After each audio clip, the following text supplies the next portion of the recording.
Welcome back. You're listening to Get Real here on the Money Matters Radio Network. We're joined in the studio today by Malissa Cunningham of Lair Realty Partners in Westboro. Welcome to the show, Melissa. Thanks for having me.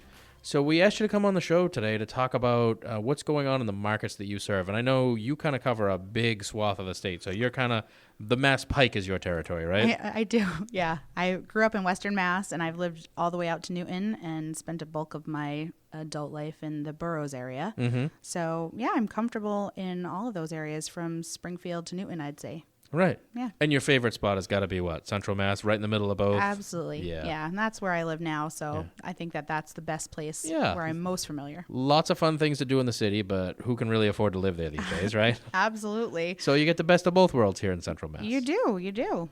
So why don't we talk about you're pricing your home to sell? I mean, a lot of people have got different, we were talking a little bit before we got started today, and a lot of people get this number in their head and they don't want to budge from it. And why don't you talk a little bit about what the smart strategy is for pricing a home?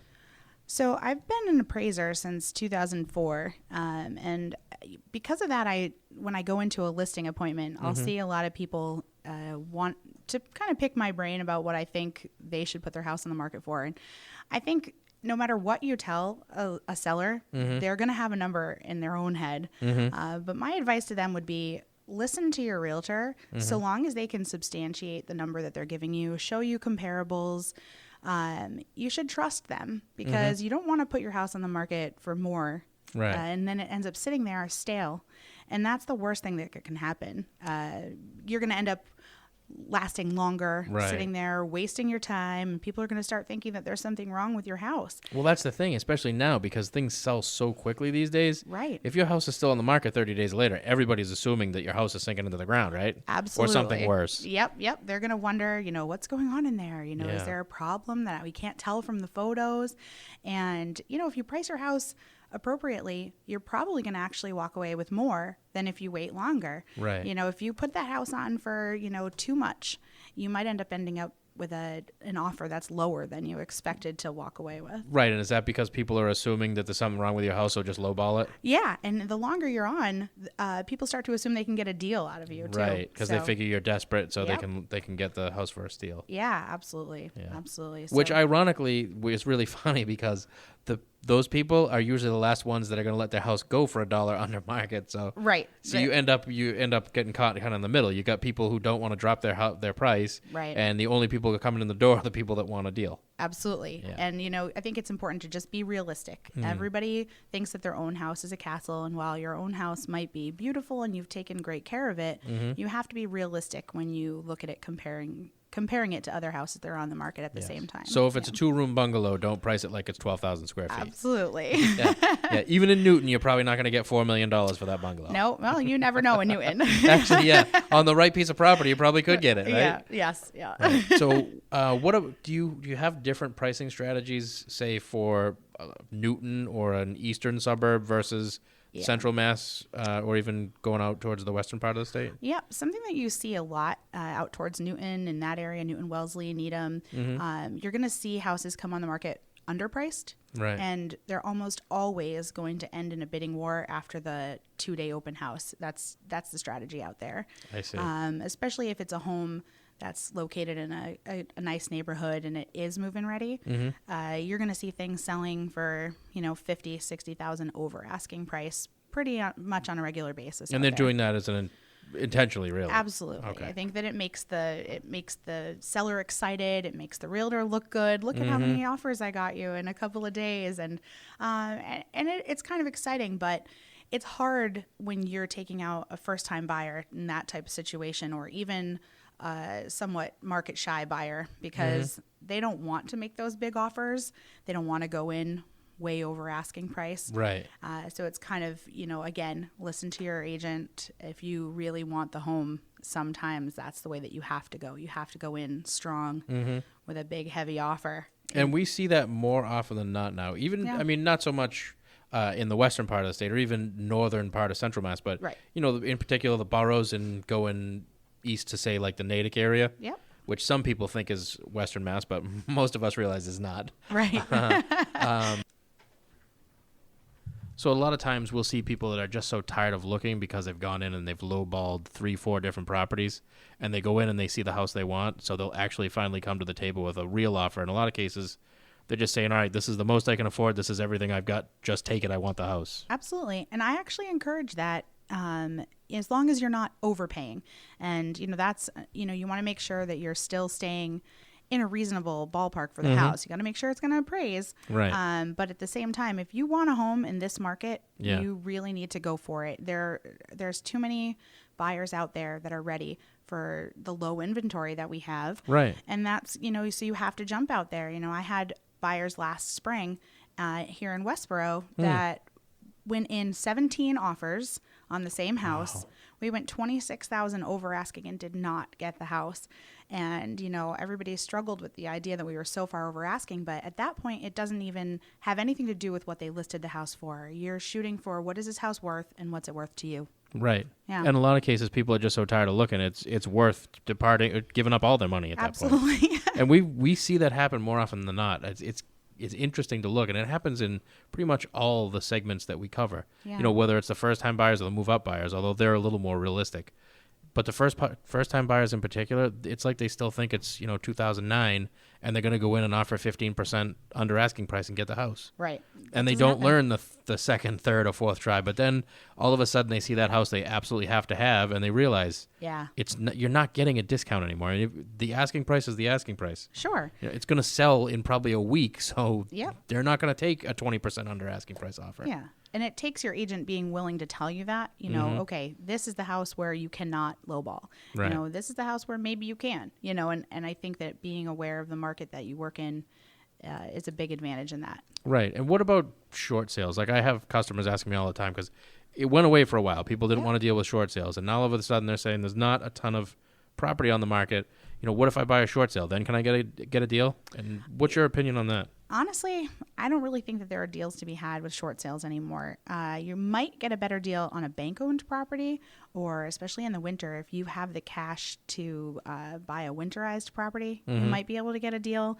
But then you're gonna come across a couple of other problems. I'm sure you see it, like what happens when they go to the appraisal and the water's not on, the heating system's not on. They're gonna have to pay to turn those utilities on, just to be able to get a loan on a property like that. But if you have a little extra cash, you might be able to get a deal on those properties, but not short sales anymore. I mean, the bank is fully aware of what the real market is. Yeah, and they're not in a rush to dump it and take a massive loss. They're going to get as much as they can. Absolutely. And we're even seeing that on the properties that were foreclosed or even the ones that are vacant. Instead of just listing them as is, we're seeing them actually hire contractors, painting them, getting everything in working order, and then selling them for the highest price they can get. I've seen that too. You'll go into a house that is bank owned and there'll be a list on the table of all the contractors that have been in and out. You'll see work that's been done, and that's new. That's something that I hadn't seen in the past.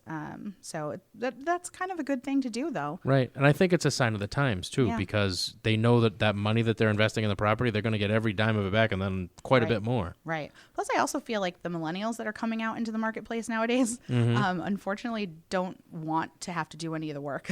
They really don't. They really want to just move in and have everything done. It has to have granite too. Oh, yeah. I mean, it has first-time to have buyers, everything. it's like all of a sudden you can't have anything. There's granite or nothing.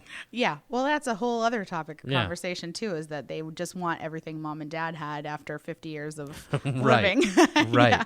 So, but yeah, absolutely. I see that, too. And I think that that's probably why some of these homes that would have been great fixer-upper starter homes, the banks are putting a little money into because somebody will pay top dollar if it's already done. Right. Or in a lot of places, especially, I'm sure you see this going on the eastern side of the state, is that you're competing with contractors that they're getting aggressive. They're not lowballing anymore and offering cash. They're willing to pay cash and pay market price to get the house away from anybody else. Yeah, absolutely. Even in Western Mass, I see a lot of houses that are definitely you're competing against a contractor for. I mean, I took a client to see a house that was on it was an auction site house, and it was up for $33,000 and $33,000. Wow. I mean, granted, even if it had been completely updated, it probably was only worth $90,000. But still, there's a lot of wiggle room in there, and that would have been a great house for some young person to hop into and just do a little bit of work to, but the line of contractors was out the door, Really? So, yeah. Because they'll what, put 15,000 in and flip it for 90? Absolutely. And they can do the work in a week, and whereas somebody who buys it themselves can't. So, yeah. If they're lucky, they could do it in a few months, but certainly not a week. Certainly not, yeah. So what are some towns that if you're working with first-time buyers, what are some towns that you'd point them to as far as best bang for the buck? Well, if it's a first-time buyer and they want to be in the boroughs area, I tend to recommend Shrewsbury to a lot of people. Yeah. Shrewsbury's got great schools. Shrewsbury has low taxes. And to get a combination of those two things is really difficult today. Yeah. Shrewsbury's a municipality, so they've got a lot of good things going for them in that. You've got, they have inexpensive electricity. Yeah, I can't believe. I mean, Shrewsbury is the place to go. Yeah, it really is. If you want to get bang for your buck in this area right here, and where the Pike meets 495. Right. I mean, you're close to a lot of things. You're a little further from Boston than some of the other towns around here, but you're getting a lot for your money, and the houses tend to be less expensive too. Top that with the lower taxes, because people will tell me that what their budget is. Oftentimes, they're priced right out of Westboro or Southboro because of taxes. Yeah, the taxes really are not attractive. Yeah, so I'll usually send people to Shrewsbury if they're in this area looking. But how about Hudson? That's another cool town that we talked about recently. I love Hudson. I think Hudson's a great place. Even I personally live in Southboro, and I'm in Hudson at least a couple times a month. They've got great restaurants and kind of fun nightlife you wouldn't expect. You really wouldn't, but that we talked before we got started today about that too. It's the entire downtown area has turned around, and it all started with that one restaurant, the Rail Trail on the corner of the Rotary there. Yep. Then they opened up what's the name of the ice cream place? The Micro Creamery. Yes. Yeah. That's another great place. Yeah. I mean, you go there on the weekends. Not even on the weekends. You go there like on a Wednesday night in the middle of the summer. Yeah. And the line is still literally out the door to get an ice cream there. Yeah, it's an adorable little town. It's got a lot of stuff and that you can do, and I think it's family oriented as well as, if you went out just adults, you could have a nice time out there too. Right. It's a nice little town, and I honestly, a couple of our friends introduced us to going out there about 2 months ago, and I had no idea. I was surprised. And the school systems are decent. Yeah. And the prices, that's the thing. Your money goes a lot further. The question is, how long does that last? Because now Hudson is kind of becoming a wanted entity. Yeah. What is it going to be, another year before that's got ridiculous prices too? Yeah, so Hudson's definitely a good place to get in. And I just sold 2 houses in West Boylston recently. That's nice. I like West Boylston. Yep, very convenient town, really cute, got a lot of nice neighborhoods and really reasonable prices. I mean, both of those homes were around $250 and they were great houses. I mean, and that's hard to find. If somebody has that budget, it's around here that's difficult. I don't think you can get that anywhere on 495 these days. Yeah, it's hard. You gotta really look for it, but you do. But it's there. If you dig. That's right. That's right. You may not get a castle, but you can get something. And there's actually some decent condos in that price range in 495 towns. There are. Yeah, absolutely. So what else would you recommend? Let's say move up buyers. I mean, you say you cover everything from the western part of the state all the way going out to Newton. Yeah. Let's stick to the western side of Central Mass and the western side of Massachusetts. What are you seeing for move up buyers? What are some good towns out there? Everybody likes Longmeadow, right? That's like Longmeadow is sort of the place to be. Wilbraham is a nice town. It's a little bit further off the highways, but it's a good solid town. And that's not, those things aren't as far as Springfield, right? They're east of Springfield. They're right there. I mean, everything's like right there with Springfield. I mean, it's all kind of in one little bubble. And a great town out there is Northampton, which I think anybody who lives out there would admit is kind of like Hudson might end up like that. There's tons of little downtown shops and restaurants, and there's bands, and there's a lot to do. I mean, it's got the 5 college consortium out there with Smith and UMass and Amherst and Hampshire, like all right there. So yeah, I mean, that's a great town, but Northampton tends to be pretty pricey. Yeah. As does Longmeadow, but Wilbraham is a little bit more reasonable. You can get in there. Yeah, I mean, I direct investor buyers to Western Mass a lot. Yeah.